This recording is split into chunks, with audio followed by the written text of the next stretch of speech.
I had to question a doctor whom I knew in a deposition in a medical malpractice case. You want to talk about bizarre? That was totally bizarre, and why the defense attorney asked me before we started if I wanted to get another attorney to do the questioning. Come join me for a moment as I share with you some terrific information. Hi, I'm Gerry Oginski. I'm a New York medical malpractice and personal injury attorney practicing law here in the state of New York.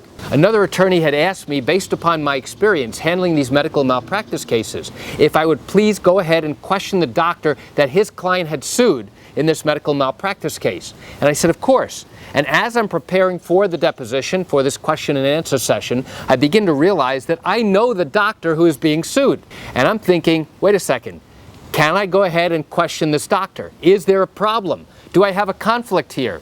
And I'm reading and reading. It turns out this particular doctor is not the real culprit in this case.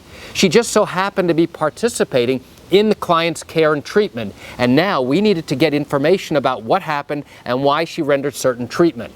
So now comes time for the question and answer session done in her attorney's office in Midtown Manhattan. And before we start, the defense attorney calls me outside of her office and says, "Can I talk to you for a second?" She tells me that her client, the doctor, knows who I am.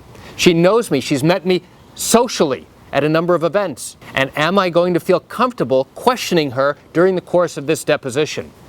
And I told her very honestly, yes, I do know her, but I'm not friends with her. I don't socialize with her. I've met her a number of times at various social events. And I said, the reality is that this doctor, your client, is not the real culprit here. I need key information from her. I need to find out certain information. So she's not the true target in this particular case, and I have no problem questioning her in that instance. It might have been different if she was a real target in this case. And that's why the defense attorney asked me before we even got started if I would like to get another attorney to come in and question her in my place. So we went forward with the question and answer session. I was very polite, I was very respectful, but still I had a job to do. I had an obligation to the attorney who asked me to go ahead and question this doctor on behalf of his client. So I had a real obligation to do what I needed to do, and you know what? It turned out to be a pleasant experience for both of us. You know, I realize you're watching this video because you have questions or concerns about your particular matter. Well, if your matter did happen here in New York and you're thinking about bringing a lawsuit, but you have legal questions that you need answered, what I invite you to do is pick up the phone and call me. I can answer your legal questions. You know, this is something I do every single day, and I'd love to chat with you.